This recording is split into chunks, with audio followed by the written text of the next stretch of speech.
Bueno, mis hermanos, pero muy buenos días. Les habla su amigo, su hermano Roberto Piñeres, en nuestro programa del Ministerio Cristo la Respuesta, trayéndoles un mensaje de la palabra de Dios. En el día de hoy vamos a hablar de algo importante: la misión de los 12.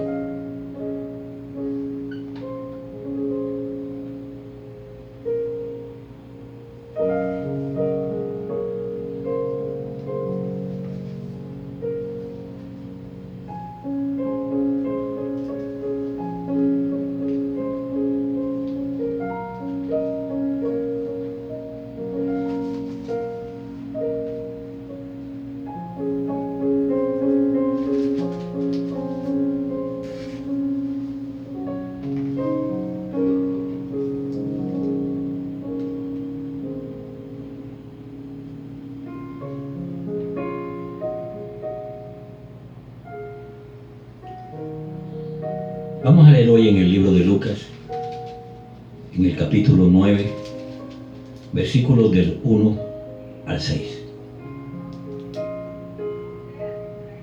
Habiendo reunido a sus 12 discípulos, les dio poder y autoridad sobre todos los demonios para sanar enfermedades, y los envió a predicar el evangelio y a sanar a los enfermos. Y les dijo: no toméis nada para el camino, ni bordón, ni alforja, ni pan, ni dinero, ni llevéis 2 túnicas. En cualquier casa donde entréis, quedad allí y de allí salid. Y a donde quiera que no os recibieren, salid de aquella ciudad, sacudid el polvo de vuestros pies en testimonio contra ellos. El versículo 6: y saliendo pasaban por todas las aldeas, anunciando el evangelio y sanando por todas partes. Y hagamos énfasis en este versículo 1: habiendo reunido a sus 12 discípulos, les dio poder y autoridad sobre todos los demonios y para sanar enfermedades. Y los envió a predicar el reino de Dios y a sanar a los enfermos. Jesús da a los discípulos en este capítulo la autoridad de utilizar el poder que les ha transferido. La palabra discípulo, que viene del griego matestés, del verbo mantano, igual a aprender, cuya raíz más sugiere pensar con esfuerzo. Un discípulo es el que aprende, que sigue al maestro y sus enseñanzas.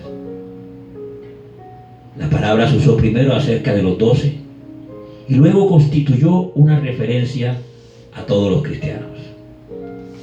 Jesús delega en sus 12 discípulos el poder que él mismo poseía. Esto es la autoridad de llevar adelante el ministerio mesiánico a través de la sanidad y de todo tipo de dolencias, incluyendo el exorcismo. Miremos la autoridad para este ministerio. Lucas muestra el poder de Jesús, el Rey, quien extiende la liberación y el gobierno benévolo del reino de Dios sobre las obras del infierno, o sea, sobre los poderes demoníacos y las dolencias humanas, las enfermedades. El origen del ministerio que comenzó con Jesús, Lucas 8:1, continúa siendo ejercido por sus discípulos tal como él lo dispuso. Ahí lo vimos en los versículos 1 y 2. Les dio poder y autoridad sobre todos los demonios y para sanar enfermedades. Y los envió a predicar y a sanar a los enfermos. Más adelante el Señor ordenaría el mismo tipo de ministerio en la iglesia, al esparcir el mensaje del Evangelio. Eso lo encontramos Muy fácil, en el libro de los Hechos, capítulo 8 del libro de los Hechos. Busquemos los versículos del 4 al 12.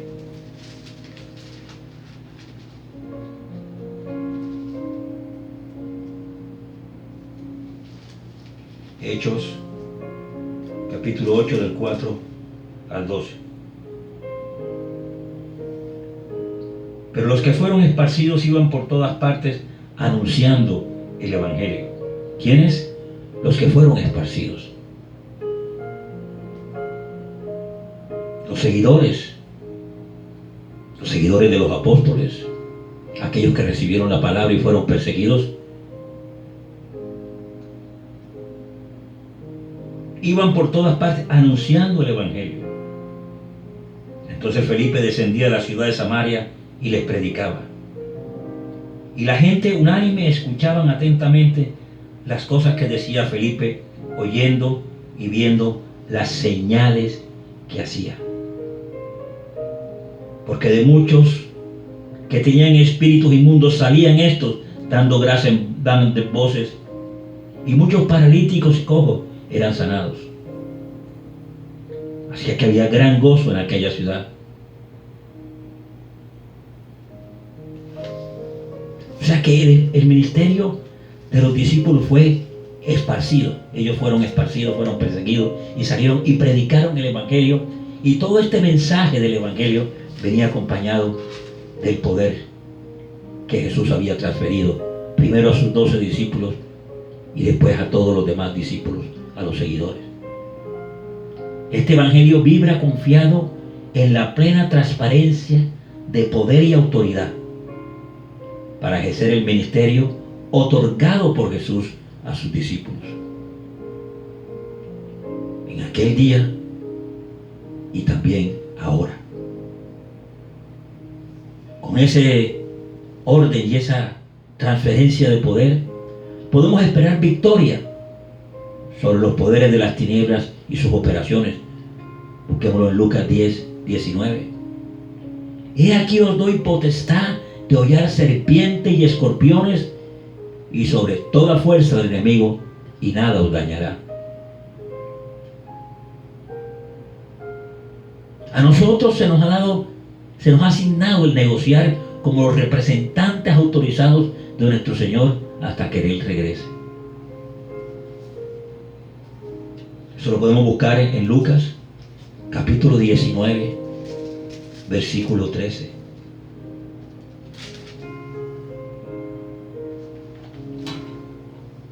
Y llamando a 10 siervos suyos, les dio 10 minas y les dijo: negociad entre tanto que vengo. Fue la parábola de las minas. Vaya, negocien, nos dio autoridad para negociar. Somos los representantes autorizados de nuestro Señor hasta que Él regrese. También se nos ha prometido la complacencia del Padre de darnos el reino. Esto es de suministrar su paz y su poder.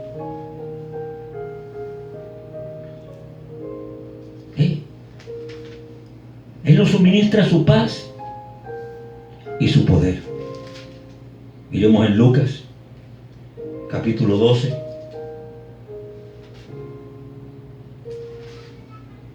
Y en el versículo 32 dice: mas buscad primero el reino de Dios y todas estas cosas os serán añadidas. Buscad primero el reino y yo le voy a suministrar todas las otras cosas, su paz y su poder. El dominio sobre el mal nos ha sido dado, pero podemos esperar grandes avances espirituales en la medida en que recibamos y aplicamos esa autoridad en la oración, en la predicación, en la enseñanza y en el ministerio personal. Yo creo y percibo que la sanidad divina nunca estuvo fuera de moda. La sanidad divina, los críticos de Jesús desafiaron su ministerio de milagros. Lo acusaron de ser samaritano. y detener demonios, Juan 8:48. Atacaron su origen divino, Juan 8:41, su integridad, Juan 7:12, y su pureza espiritual.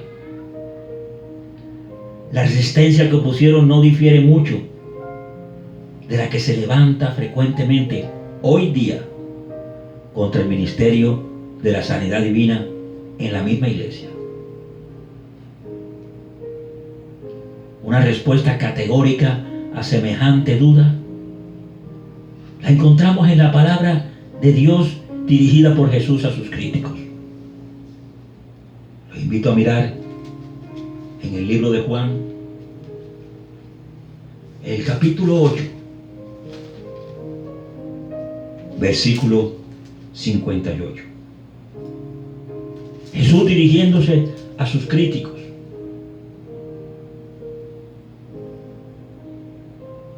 Ellos decían, cuando Él hacía milagros, ¿en nombre de quién haces todos esos milagros?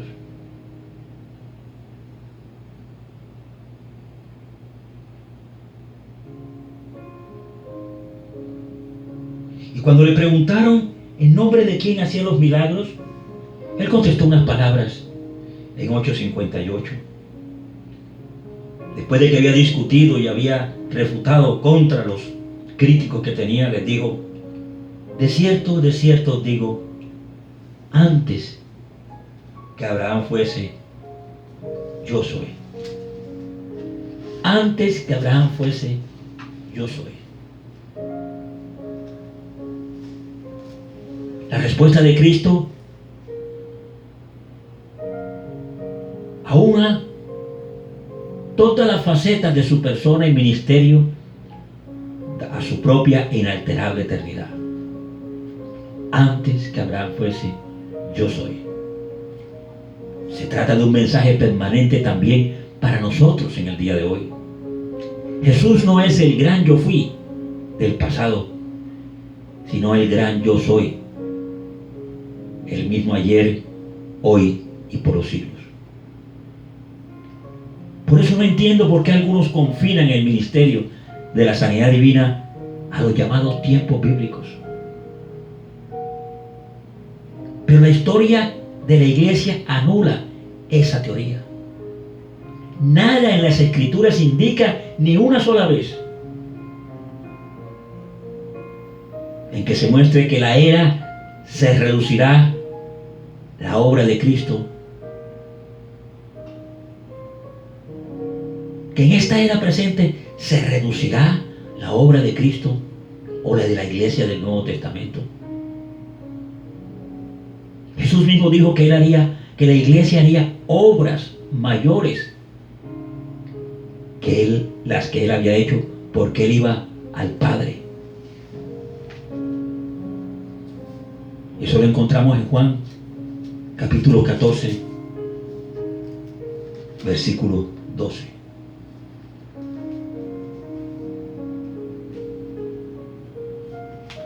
De cierto os digo, el que en mí cree, las obras que yo hago las hará también, y aún mayores hará, porque yo voy al Padre. Jesús sana por medio del poder del Espíritu Santo que está en Él. Y el mismo Espíritu Santo obra todavía en la iglesia.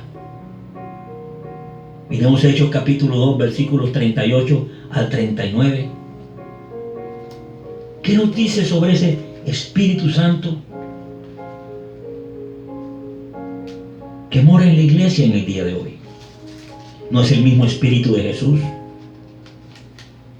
¿No es el mismo Espíritu poderoso? ¿O es que ha cambiado el yo soy?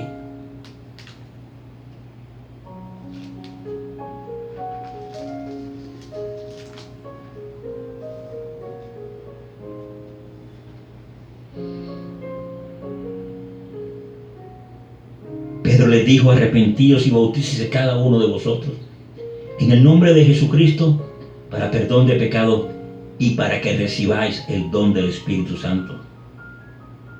Porque para vosotros es la promesa, y para vuestros hijos, y para todos los que están lejos, y para cuantos el Señor nuestro Dios llame. Ese poder que oraba en Jesús es el poder que mora en la iglesia en el día de hoy.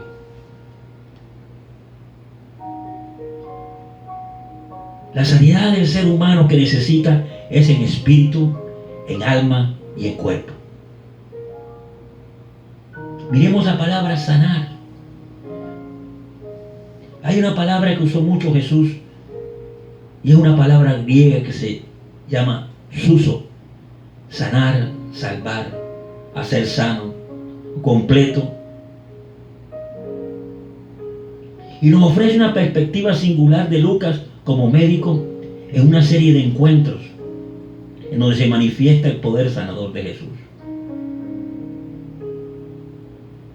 El endemoniado gadareno es sanado, o sea, liberado de los poderes malévolos que dominaban su mente racional y sus acciones físicas. Estoy hablando de que la sanidad es integral, espíritu, alma, cuerpo.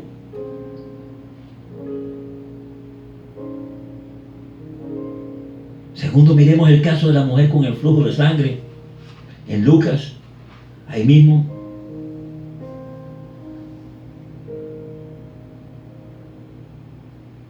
Versículos 43 y 48, cuando aquella mujer toca el borde de la túnica de Jesús.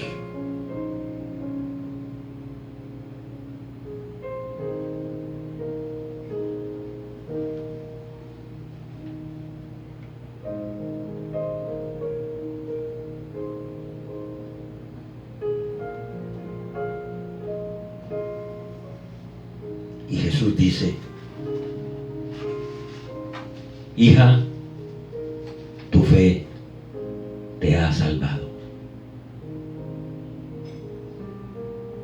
En el versículo 50, pues, había dicho que la niña estaba muerta. Jesús declara: no teman, cree solamente y será salva. En Lucas capítulo 9, versículo 12, al explicar Jesús la parábola del sembrador, la palabra salven se usa en el sentido de la relación restaurada con Dios por medio de la fe. El relato preciso de Lucas ofrece un cuadro completo del interés del Salvador por restaurar cada parte de la vida del ser humano. Restaurar nuestra relación con Dios Padre. Restaurar nuestra quebrantada personalidad y servidumbre. Restaurar nuestra salud física. Finalmente, rescatar nuestro rescate de la muerte misma en la resurrección.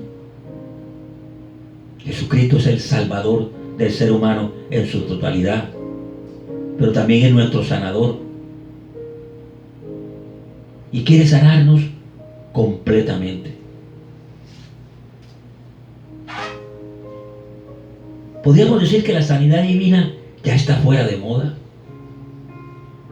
Era solamente para la iglesia bíblica y no para la iglesia actual. Siguiendo las órdenes para ir y predicar el evangelio y sanar a los enfermos y reprender a los demonios. ¿No la dio Yo Soy? Yo Soy lo ordenó. Yo Soy dio la autoridad. Yo Soy transfirió el poder a la iglesia. Y el gran Yo Soy es el mismo ayer, hoy y por los siglos. Jesús sana en espíritu, en alma y en cuerpo. He oído muchas veces que uno puede orar y puede sanar a un enfermo, pero que el ministerio en sí como ministerio de sanidad divina ya no existe, era para los tiempos de la iglesia en el Nuevo Testamento. Sin embargo, yo vuelvo y me pregunto, ¿en dónde está eso? El mismo yo soy, ayer, hoy y por los siglos, nos dio una orden, no nos mandó a cumplir un ministerio. Dentro de los dones del Espíritu Santo también está el don de sanidad. Lo que tenemos que hacer es despertar en nosotros nuevamente la llenura, pero la verdadera llenura en el Espíritu Santo, para que Él nos use con poder. Pedro caminaba lleno del Espíritu, y cuando tocaban el manto de Pedro nomás la gente era sanada. Eso era solamente para el tiempo bíblico. Yo sigo insistiendo que es el mismo Espíritu Santo, que es el mismo yo soy quien dio la orden, que nos envió a predicar el Evangelio y acompañar esa predicación con poder, con ministerios, con dones del Espíritu. Porque Él no solamente quiere sanar al ser humano en cuanto a salvación solamente, Él quiere integralmente sanar su alma, sanar su mente, sanar su cuerpo. Yo sigo insistiendo que el ministerio de la sanidad divina nunca estará fuera de moda.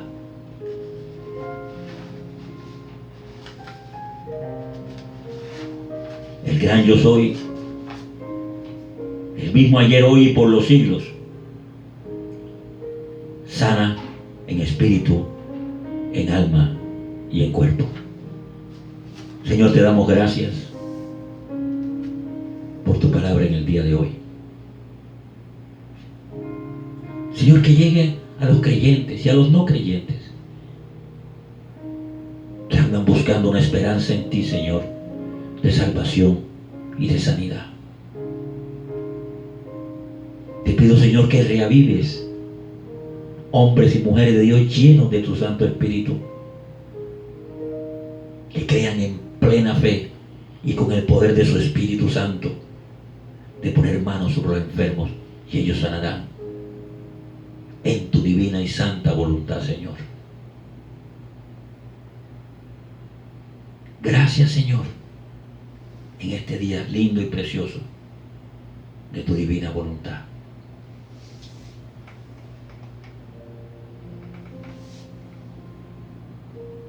Señor, te pido que pongas tú, Señor, tus manos sobre aquellas personas que necesitan sanidad, Dios mío.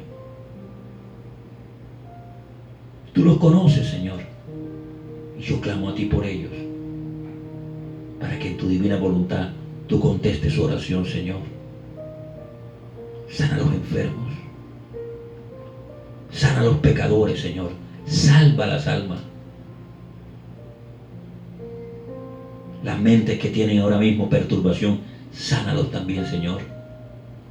Aquellos que están en su mente enceguecidos por el pecado, sálvalos, Dios mío.